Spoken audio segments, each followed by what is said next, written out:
Qué lindo compartir un domingo de resurrección. Y si no lo escucharon en todas las alabanzas que tuvimos, Jesús resucitó. Jesús resucitó. Y el título del mensaje de hoy es Resucitados con Cristo. Vamos a compartir ahí en 1 Corintios capítulo 15 todo el pasaje, así que les pido que abran sus Biblias, abran sus celulares, busquen la versión que más les guste. La que está anotada en pantalla es la Nueva Traducción Viviente. Busquen ustedes las otras versiones para que enriquecer también la palabra. Domingo de Resurrección. ¿Qué piensa el ser humano en este domingo? ¿Qué piensa la humanidad en juntarse, pasarla bien, comer algo rico? Huevitos de Pascua. La rosca de Pascua. Qué rica esa rosca, ¿no? Así bien artesanal, de panadería, llena de crema. Qué rica que es. Para muchos esa rosca representa algo, tiene un simbolismo. Algunos dicen que es una especie de corona, ¿no? Que trae victoria. Otros dicen que es una especie de anillo. ¿Vieron que es una forma de anillo? Es un círculo perfecto de unión y de amor eterno. Otros le ponen un huevo duro en el medio. El huevo representa una nueva vida por nacer, un nuevo nacimiento, un renacer. Cada uno le da un simbolismo. Hoy vamos a comer y alimentarnos con una deliciosa rosca de resurrección, una deliciosa rosca de Pascua. Y la hizo el apóstol Pablo con sus manos. Es el capítulo 15 de 1 Corintios, que te voy a invitar a que disfrutes, y ese capítulo vamos a cortar en 6 porciones. Imagínate esa rosca cortadita en 6 porciones, y cada una de esas porciones seguramente va a nutrirte, te va a alimentar, te va a dar gozo, te va a dar alegría, te va a dar seguridad, esperanza. Cada porción tiene algo para vos. La primera porción, la certeza de la resurrección de Cristo. Ahí están los primeros versículos. La segunda porción, las consecuencias de negar esa resurrección. Tercera porción, garantía de nuestra propia resurrección. La cuarta, ¿cómo será nuestra resurrección y nuestro cuerpo resucitado? La quinta es un consuelo y esperanza que tenemos todos en la resurrección. Y la sexta también es el estímulo y la fortaleza que la resurrección de Cristo nos da. Así dividimos el capítulo 15 de Corintios. Y es importante que notemos que esta iglesia de Corinto, además de todos los problemas que tenía, que eran muchos, uno de los tantos era que ellos sí creían en que Jesucristo había resucitado, pero la mayoría, o algunos de ellos, no estaban seguros de su propia resurrección, de que ellos un día iban a resucitar. No creían en la resurrección de los muertos. Entonces, dudaban de eso.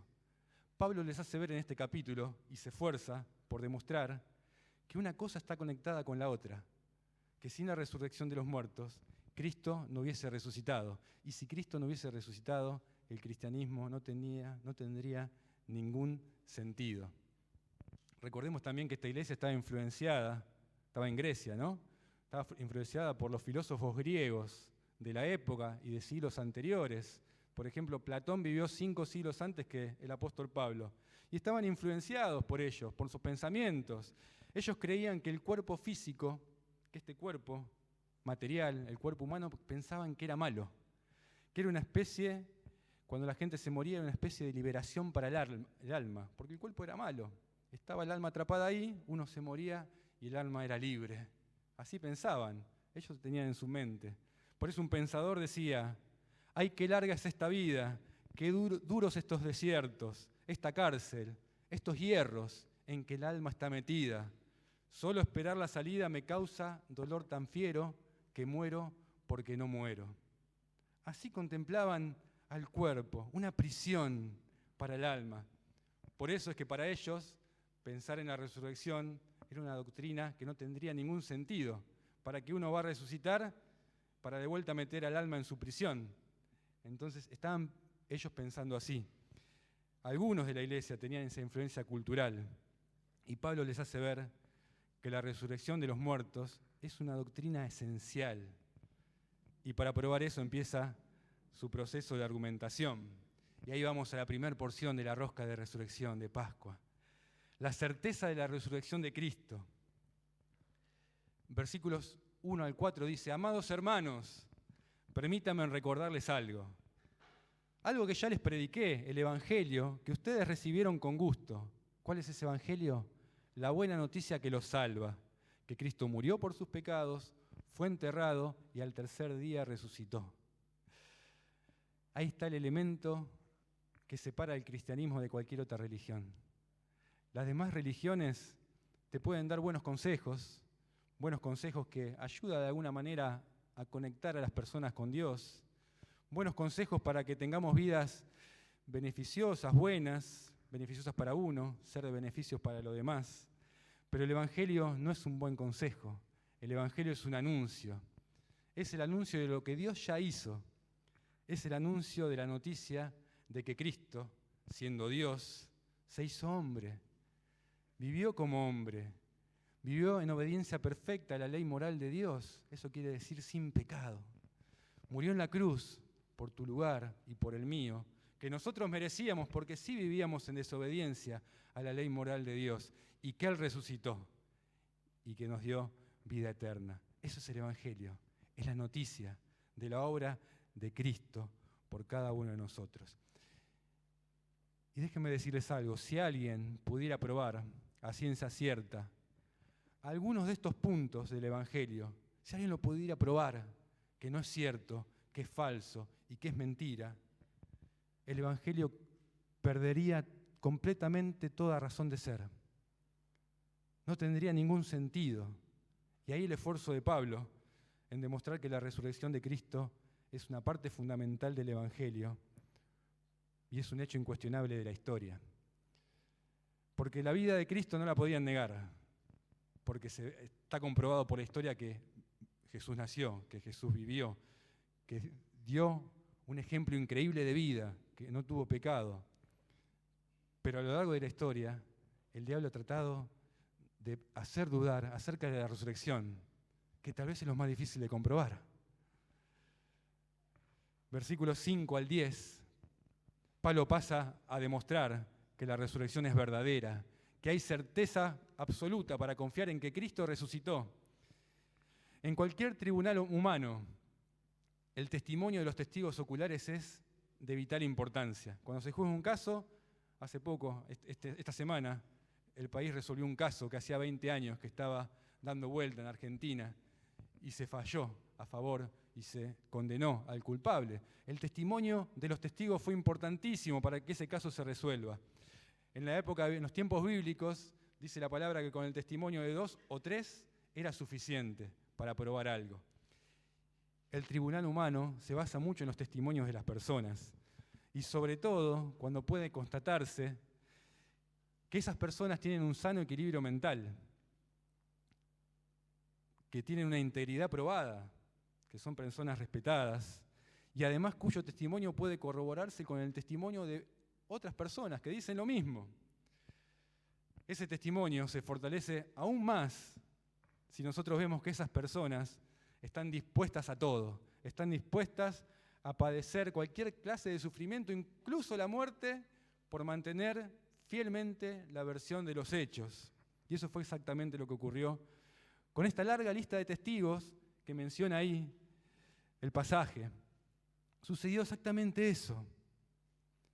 Si a todo eso añadimos que los opositores del cristianismo nunca, jamás, a pesar de todos sus esfuerzos, pudieron encontrar el cadáver de Cristo para desmentir a los apóstoles. Y si a eso añadimos encima que la tumba está vacía, a pesar de todos los esfuerzos de la guardia romana por custodiarla, porque tenían miedo que los apóstoles roben el cuerpo y después digan sí, resucitó, estaba fuertemente custodiada, entonces no habría ninguna duda en ese tribunal para fallar a favor de que Cristo resucitó. Hay certeza en la resurrección. Así que vamos a hacer un juego imaginario, vamos a transportarnos a un tribunal. A ese tribunal, allá está Pablo, está el juez, está el acusador que está llamando a Jesús mentiroso porque él dijo que iba a resucitar y no resucitó. Están los testigos oculares, hay una gran audiencia y está Pablo, el abogado, el defensor de la verdad, el defensor de la sana doctrina que quiere probar la verdad de la resurrección. Entonces llama al primer testigo y dice, lo vio Pedro, acá está Pedro. Hay un Pedro. Pedro, hay dos Pedros, el más valiente, que se ponga de pie. Ahí está. Ahí está Pedro, dice. Miren a Pedro. No existe ninguna razón lógica para explicar que esta persona, quédate ahí parado, Pedro, haya podido experimentar un cambio tan trascendental en su vida. No hay forma de explicarlo eso.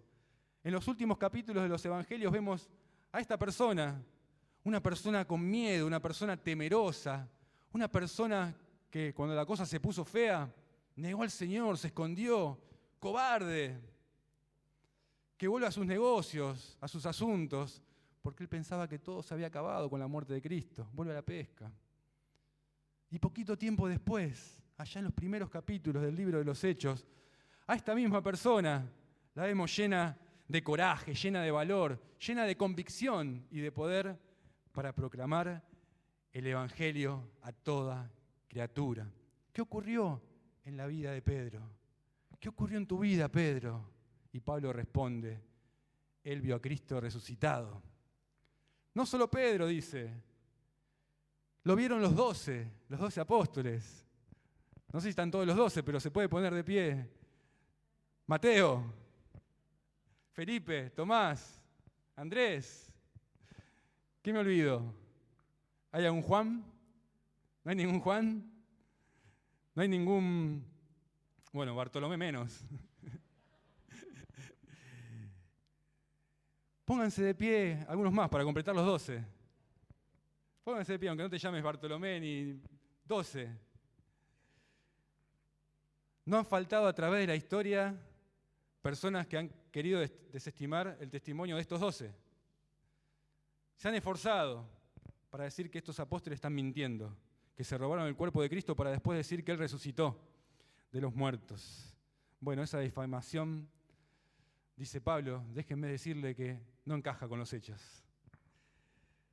¿Cómo es posible que un grupo de hombres temerosos, desalentados ante la muerte de su maestro, pudieran violar la guardia romana y robarse el cuerpo del Señor? No es posible. Ni tampoco explica cómo fue posible que estos hombres mantuvieran esa verdad hasta el final de sus días, incluso aunque todos ellos, a excepción de Juan, todos ellos fueron torturados y murieron martirizados. No encaja. También dice, ¿lo vieron cuántos? ¿500? No. Más de 500. Puede ser 501, 600, 1000, 2000, no lo sabemos. Más de 500. Pónganse todos de pie. Acá hay ¿cuántas? ¿80 personas? Imagínense más de 500. Una persona puede en algún momento tener una ilusión óptica. Porque uno se puede equivocar, nuestra mente puede fallar. Podemos ver algo que no es, podemos pensar algo que está mal. Una ilusión óptica la podemos tener todo. Ahora es muy difícil que más de 500 personas tengan la misma ilusión al mismo tiempo. No puede pasar eso, es imposible. Y Pablo le dice, y muchos de ellos están vivos, vayan y pregúntenle, si no me creen, se pueden sentar. Pablo también llama a otro testigo, un testigo importante, a Santiago. No sé si hay algún Santiago, pero bueno, no se paren, no importa. Lo interesante del testimonio de Santiago, el hermano de Jesús, es que él nunca creyó que su hermano sea el Cristo, el Mesías profetizado en el Antiguo Testamento. Él no creyó eso. Pero Santiago vino a ser uno de los líderes más importantes de la iglesia primitiva. Y también selló su fe con el martirio. La pregunta es, ¿qué es lo que hizo la diferencia en la vida de Santiago, en la vida de este hombre? ¿Cómo es posible que Santiago, que haya vivido con Jesús, con su hermanito, hayan jugado juntos, hayan crecido juntos, era su hermano? ¿Cómo es posible que de repente haya creído que era el Dios mismo encarnado? Es muy difícil humanamente. Y Pablo responde una vez más, Santiago vio al Cristo resucitado. Y el último testimonio que dice Pablo a la audiencia, es el mío, el testimonio más contundente. Yo, Pablo, había sido uno de los perseguidores más crueles que tuvo la iglesia en los primeros tiempos. No soy digno ni de ser llamado apóstol. Lo pueden ver ahí en Hechos, dice Pablo, lean ahí lo que está escrito. Yo perseguí a la iglesia. Yo forcé a los cristianos, a muchos cristianos, a que maldijeran el nombre de Cristo. Yo hice eso con la iglesia. Pero también léanlo en Hechos capítulo 9, que dice que un día yo iba caminando, pensando todas las maldades que les iba a hacer a los cristianos, y se me apareció Jesús. Jesús vino a mi encuentro. Yo lo vi, se apareció a mí y me dijo: Saulo, Saulo, ¿por qué me persigues? Dura cosas te dar cosas contra el aguijón. Pablo, ¿no te das cuenta que perseguir a la iglesia es perseguirme a mí? Dice Jesús. Y perseguirme a mí, Pablo, es un mal negocio. Le estás dando patadas a un aguijón y te vas a lastimar. Ese encuentro, dice Pablo a la audiencia, cambió mi vida para siempre. Y poquito tiempo después, tan solo unos versículos más adelante, me van a ver a mí predicando el Evangelio a toda criatura. Me van a ver a mí en convertirme en el más grande misionero que tuvo la iglesia. ¿Qué pasó en la vida de Pablo? Él vio a Cristo crucificado, pero también lo vio resucitado. Hay certeza en la resurrección de Cristo. Hay testimonios. Y Pablo les quiere hacer ver que hay consecuencias de negar la resurrección de Cristo, que esta iglesia estaba dudando. Por eso esta segunda porción de esta rosca de Pascua nos habla acerca de eso. Versículo 11 dice: todos predicamos que Cristo resucitó, mensaje que ustedes creyeron. Hasta ahí no hay problema, ellos creían en la resurrección de Cristo. Lo que les costaba creer era en su propia resurrección. Pero Pablo les hace ver esa inconsistencia. No puede ser, porque si Cristo no resucitó, Pablo dice, tendríamos que llegar a algunas conclusiones incómodas. Versículo 12. Díganme lo siguiente: ¿por qué algunos de ustedes dicen que no habrá resurrección de los muertos? Pues si no hay resurrección de los muertos, entonces Cristo tampoco resucitó. Pablo usa la lógica para hacerles ver cuáles son las implicancias de negar la resurrección de Cristo. Y bueno, Pablo le dice, en primer lugar, nuestra predicación no tiene ningún sentido. Y también le dice, lo que ustedes creen tampoco tiene sentido si Cristo no resucitó. Versículo 14, y si Cristo no resucitó, entonces vana, inútil es nuestra predicación, inútil también es tu fe y mi fe.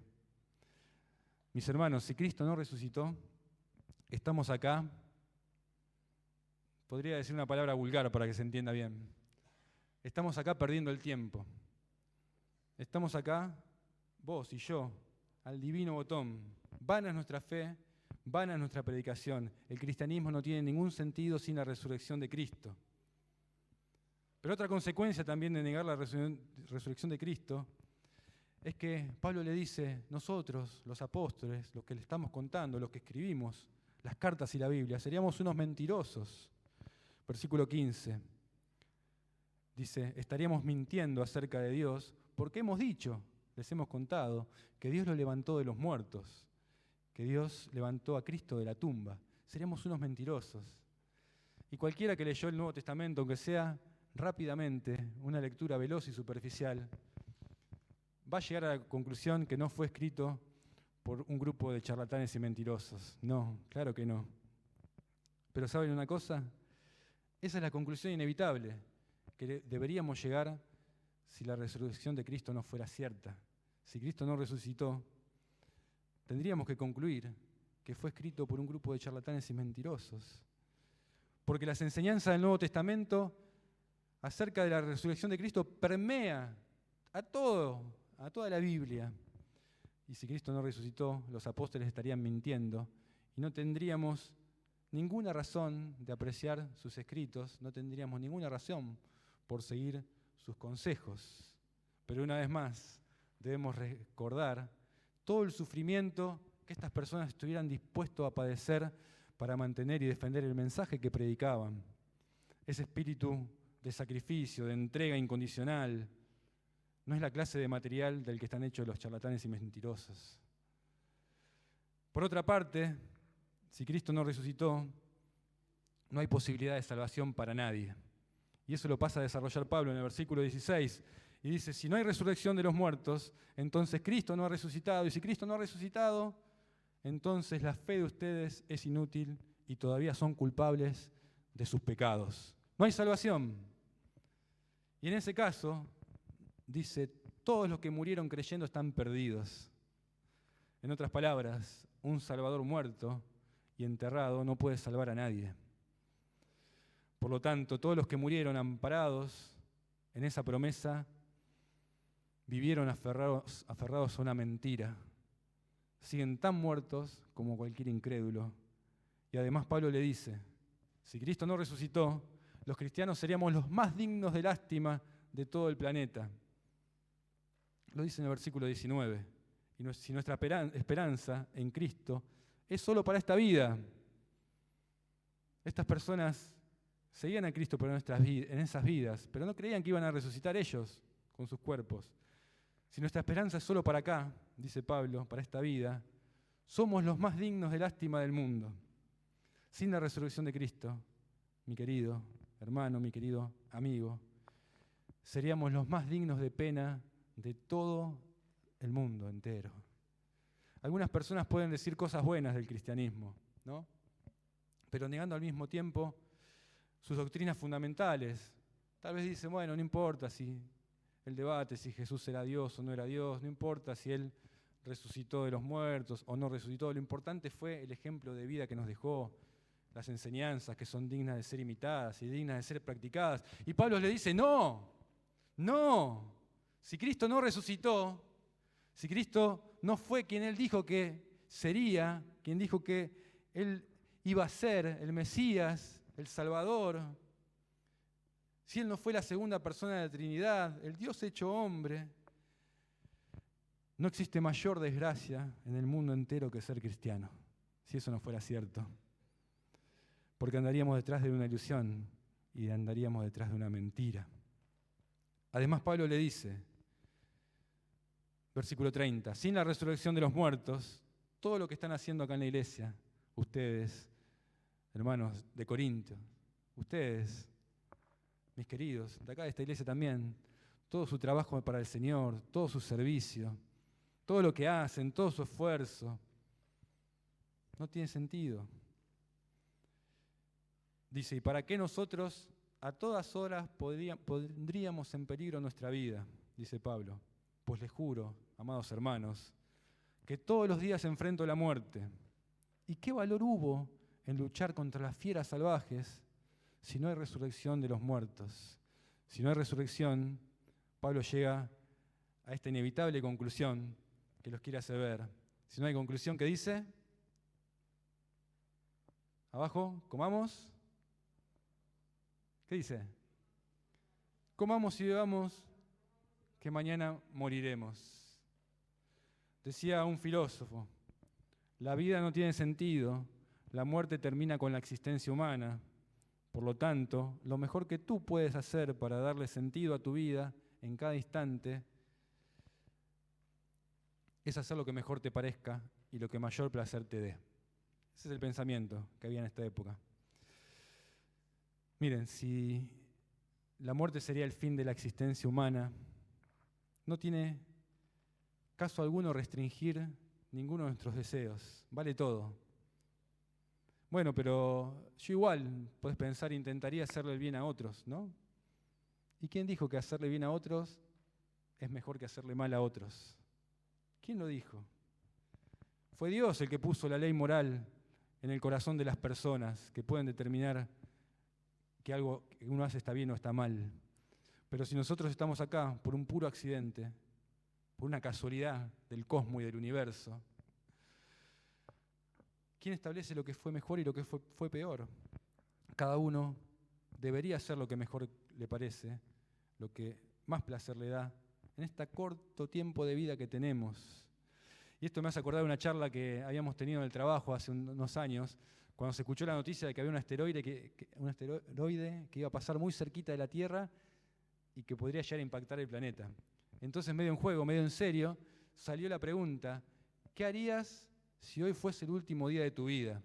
Si ese asteroide hoy impactara a las 12 de la noche con el planeta y se acabara la raza humana, se extinguiera por completo. Serían tus últimos minutos, tus últimas horas en esta Tierra. Y la mayoría ¿Saben cuál fue la respuesta que dio? La que dijo Pablo. Comamos y bebamos, que mañana, hoy a las 12, cuando se acabe el mundo, moriremos. Comamos y bebamos, que mañana moriremos.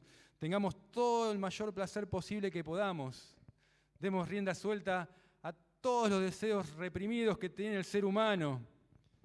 Uno decía, agarraría al jefe y le pegaría unas cuantas piñas a mi jefe. Me vengaría de todo lo que me hizo. Me robaría todo un negocio, la tele más grande que pudiera tener, saquearía negocios, comería chocolate hasta explotar, manejaría una Ferrari a 280 kilómetros por hora. Comamos y bebamos, que mañana moriremos. Nada tiene sentido si todo se acaba con la muerte. Pero Cristo, mis queridos hermanos, resucitó. Y eso cambia por completo el panorama. Y esta es la tercera porción. La garantía de nuestra propia resurrección. Una porción hermosa que vas a poder disfrutar. Y Pablo dice, versículo 20, lo cierto es que Cristo sí resucitó de los muertos. Él es el primer fruto de una gran cosecha, el primero de todos los que murieron. Cristo es la primicia de la resurrección. El primer fruto, el anticipo. Cristo es un anticipo y una garantía de que nosotros un día vamos a resucitar de la misma manera que Él lo hizo. Porque habían resucitado personas. Lázaro resucitó, por ejemplo, pero no está hablando de esa resurrección. Porque Lázaro resucitó, vivió unos años más en esta tierra y volvió a morir. Acá está hablando de otra resurrección. Y Cristo fue el primero, el único que resucitó. Pero es un anticipo de lo que un día va a pasar con vos y con cada uno de los que pusimos nuestra fe en Cristo. Versículo 21 le dice, y así que ya ven, como la muerte entró al mundo por un hombre, así también la resurrección ha comenzado por medio de otro hombre. Todos los que pertenecen a Cristo recibirán vida. ¿Cuándo será eso? En la segunda venida, como dice Pablo. Pero esta resurrección tiene un orden. Cristo fue resucitado como primero de la cosecha, luego todos los que pertenecen a Cristo serán resucitados cuando Él regrese. Pues Cristo tiene que reinar hasta que humille a todos sus enemigos debajo de sus pies. Y el último enemigo que será destruido es la muerte. ¿Cuándo será destruida la muerte entonces? Cuando todos los que morimos, siendo amigos del Señor, estando reconciliados con Cristo, seremos resucitados. Y ahí es la pregunta, ¿qué estas personas estaban haciendo? Que no creían en su propia resurrección. Y tal vez estaban pensando, ¿y cómo va a ser eso?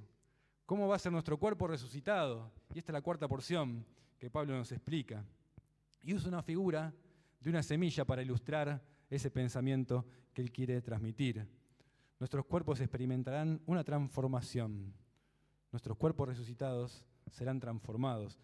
Y les dice, pero alguien se podría preguntar, ¿cómo resucitarán los muertos? ¿Qué clase de cuerpo tendrán? ¿Qué pregunta tan tonta? Dice Pablo. Cuando pones una semilla en la tierra, esta no crece y llega a ser una planta a menos que muera primero. Y lo que pones en el suelo no es una planta que crecerá, sino tan solo una simple semilla. En palabras más sencillas, lo que está diciendo es que la semilla no fructifica al menos que muera. Que la semilla no tiene nada para dar al menos que se pudra y para que de ella pueda salir vida. Esa semilla sos vos, es mi cuerpo, es tu cuerpo. Su descomposición en la tierra es lo que da paso a un árbol grande, hermoso y fuerte. Y le dice, eso mismo ocurrirá con ustedes, con cada uno de los creyentes. Versículo 42. Lo mismo sucede con nuestros cuerpos en la resurrección. Cuando morimos, nuestros cuerpos terrenales son plantados en la tierra, pero serán resucitados para que vivan para siempre. Eso sí que nos da esperanza, mis queridos hermanos. No somos enterrados para quedarnos ahí, en la tumba, sino para ser levantados un día en una condición inmensamente superior de la que tenemos ahora. En la resurrección vas a salir con tu mismo cuerpo. Si pensaste que ibas a salir con, no sé, con el cuerpo de la Roca Johnson o con el de Miss Universo, lo siento. Vas a salir con tu mismo cuerpo, pero un cuerpo transformado y mejorado. Y mejorado en gran manera que no podemos llegar a entender. Mismo cuerpo pero superior, un mismo cuerpo sin dolor, un mismo cuerpo con la energía y con la belleza de la juventud, sin esa rodilla que te tiene ahí que no puedes caminar, sin esa hernia de disco que te tiene mal, un cuerpo mejorado, un cuerpo transformado. Y le dice, así como hay continuidad entre la semilla que se siembra y el árbol que después crece, así pasará con nuestros cuerpos. Hay continuidad en este proceso que Dios diseñó. Una semilla de higos produce higos, no naranjas. Así que de esa manera, dice, conservaremos nuestros cuerpos en la resurrección. No sé qué pensarás, pero ¿sabes? Si algunos a veces piensan que en la eternidad vamos a ser una especie de espíritu flotando ahí por las nubes en un lugar perdido que nadie conoce, vas a tener un cuerpo concreto, mi querido hermano. Va a haber un lugar concreto donde vamos a estar viviendo con el Señor. Y vas a hacer tareas y cosas concretas. No se trata solamente de una resurrección, una resucitación, se trata de una transformación profunda. Ya no más decaimiento, ya no más debilidad. Se siembra, dice, en corrupción, se resucitará en gloria. Todo vestigio de corrupción física quedará totalmente eliminado. Por eso en el versículo 43 dice, nuestros cuerpos son enterrados en deshonra, pero resucitarán en gloria. Son enterrados en debilidad, pero serán resucitados en fuerza. La muerte despoja a todo ser humano de toda dignidad.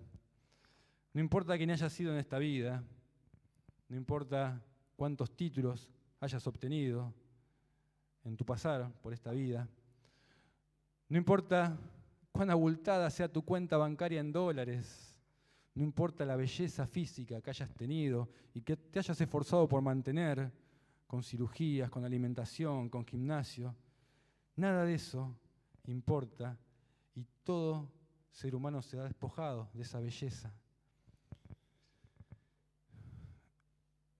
No hay nada más despojado del efímero atractivo que uno puede tener que un cadáver. Dice, este cuerpo es enterrado en vergüenza, en deshonra, en debilidad, pero resucitará en gloria. De alguna manera que nosotros no entendemos completamente, nuestros cuerpos reflejarán la gloria de nuestro Señor Jesucristo. Y eso es maravilloso. Y eso es lo que se refiere a nuestro Señor cuando ya en Mateo capítulo 13, 43, dice que en la resurrección los justos resplandecerán como el sol en el reino de mi Padre. Vamos a resplandecer como Cristo cuando resucitó. Cuando Pablo lo vio, a Jesús vio un resplandor. Jesús resplandecía y nosotros vamos a resucitar de la misma manera. Vamos a resplandecer como el sol en el reino de nuestro Padre. Se siembra en debilidad, se resucita con poder. Y eso sí que está bueno. En fuerza, en poder. ¿Cuánta debilidad experimentan nuestros cuerpos cada día? Nos cansamos, ¿no? Dormimos a la noche, al día siguiente nos levantamos con toda la energía. Bueno, ya algunos ya ni eso, ¿no? Pero los que se levantan con energía, a lo largo del día se van cansando y llega un momento que tenemos que dormir de vuelta, porque tenemos debilidad, nuestro cuerpo es débil. Es así, necesitamos dormir. Este cuerpo rodeado de debilidad y esa debilidad que tenemos, que poseemos, será consumada con la muerte. Nada más débil que un cadáver, nada más impotente que un cadáver. No puede hacer nada, está ahí quietito. Hace poco falleció mi tío, una persona llena de energía, que estaba trabajando, cargando bolsas de mozzarella y repartiendo por las pizzerías, y de un día para otro estaba ahí, muerto en el ataúd, consumido, en debilidad. Uno dice, ¿qué pasó, no? Nada más débil que un cadáver. Somos sembrados en debilidad, pero la promesa es que seremos resucitados en poder. Nuestros cuerpos humanos serán resucitados como cuerpos espirituales.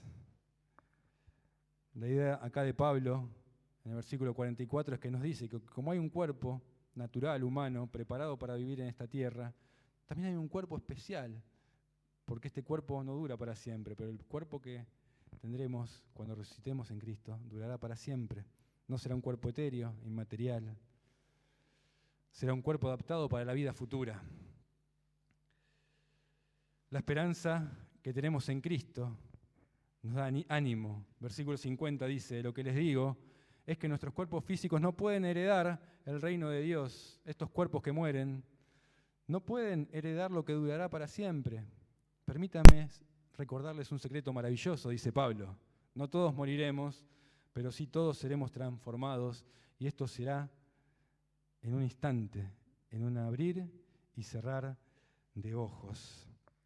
Acá la palabra que usa Pablo en el griego, cuando dice instante, es átomo. Les está diciendo, en un átomo de tiempo, en una partícula de tiempo seremos transformados. Será instantáneo, así, rapidísimo. Pues cuando suene la trompeta, los que hayan muerto resucitarán primero para vivir para siempre. Y nosotros, los que estemos vivos, seremos transformados, porque nuestros cuerpos mortales, una vez más, tienen que ser transformados en inmortales. Y ya para ir terminando, vamos a esta quinta porción de esta rosca maravillosa de Pascua. ¿Todo esto para qué? Tiene que servir lo que estamos leyendo. ¿Qué les quería transmitir Pablo a esta iglesia que vivía derrotada porque pensaba que con la muerte se acababa todo? Les quería transmitir consuelo y esperanza en la resurrección. Los cristianos podemos encontrar y encarar el futuro con esperanza, mis queridos, a pesar de la muerte. Entonces, cuando nuestros cuerpos mortales ya han sido transformados, versículo 54, en cuerpos que nunca morirán, se cumplirá lo que dice la Escritura. La muerte es devorada en victoria. ¡Oh muerte! ¿Dónde está tu victoria? ¡Oh muerte! ¿Dónde está tu aguijón? Es indudable que la muerte juega un papel tenebroso en la vida de las personas, en todos. La muerte asusta.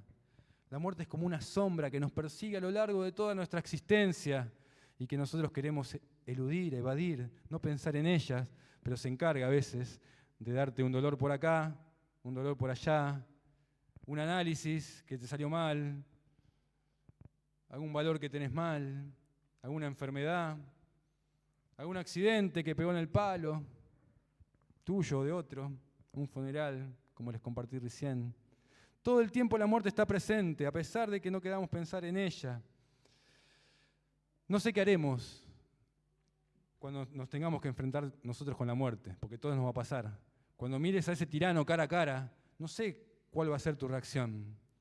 No sé cómo vas a vivir esas últimas horas en esta vida, pero sí estoy seguro de algo, que cuando salgamos de nuestra tumba, lo primero que vamos a hacer seguramente es darle gloria a Dios. Pero lo segundo, probablemente que hagamos, es mirar el cementerio, mirar la tumba vacía y gritar con júbilo lo que dice Pablo. ¿Dónde está muerte tu aguijón y dónde está sepulcro tu victoria? Algún día, mis amados hermanos, nuestras tumbas proclamarán el poder de Jesucristo, que es un poderoso Salvador. Ahora, no todo el mundo podrá decir eso en aquel día. No todo el mundo podrá gritar con alegría cuando vea que su cuerpo es resucitado. Solamente los que no tengan cuentas pendientes con la justicia de Dios podrán decirlo, porque el versículo 56, Pablo los hace pensar y le dice que el pecado es el aguijón que termina en la muerte. ¿Dónde está muerte tu aguijón? Decíamos. Si somos victoriosos con Cristo, pero también les hace pensar que el pecado es el aguijón que termina en la muerte y la ley le da al pecado su poder. ¿Sabes por qué la muerte, mi querido amigo, tiene que ser algo terrorífico para vos? Si todavía estás en tus pecados. Porque un día te vas a enfrentar con el tribunal de Dios. Un día le vas a ver a Dios cara a cara. Y Él conoce hasta el más mínimo detalle de tu vida. Ahí no le vas a poder engañar. Dios conoce todo lo que hiciste en esta vida. Un día te vas a encontrar con Él. Y en ese día todo el mundo va a recibir lo que merece. Pero los cristianos no tenemos ese problema. Porque Cristo ya pagó por nosotros.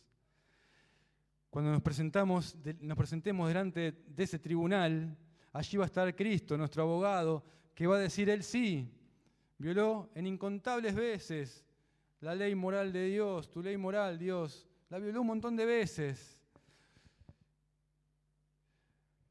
Pero mirá, acá están mis marcas en mis manos. Acá está la cruz, donde yo pagué por cada uno de los pecados de tus hijos. ¿Dónde está muerte tu aguijón? ¿Dónde está sepulcro tu victoria? Si todos nuestros pecados fueron perdonados en la cruz del Calvario. No hay nadie que te pueda acusar, mi querido, porque sos visto justo por Dios.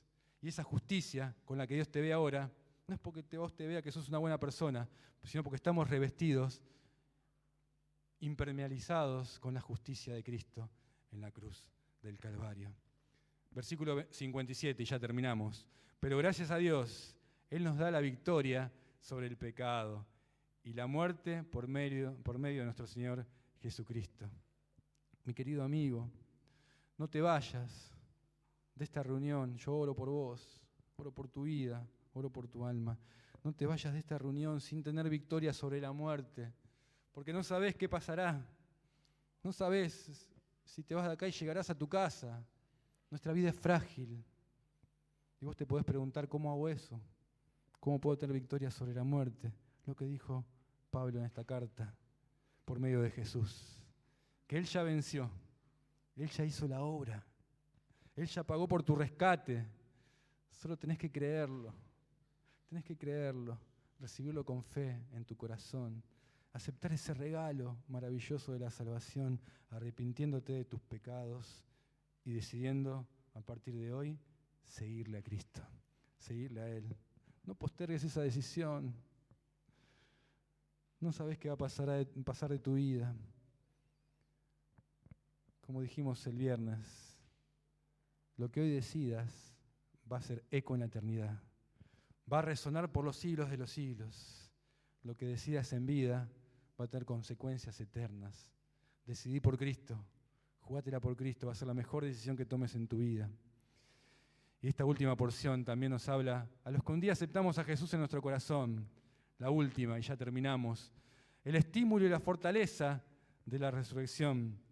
También aprendemos en este pasaje que los cristianos podemos y debemos decidir servir al Señor en el presente. No solamente es mirar el futuro con esperanza, sino que entregarnos en cuerpo y alma al servicio de Dios. Versículo 58, el último pasaje, el último versículo del capítulo 15, es la conclusión que llega Pablo después de todo lo que le dijo a esta iglesia. Y como conclusión les dice, por lo tanto, mis amados hermanos, permanezcan fuertes y constantes. Trabajen siempre para el Señor con entusiasmo, porque ustedes saben que nada de lo que hacen para el Señor es inútil. ¿Cuál es la consecuencia de estar seguros en Cristo?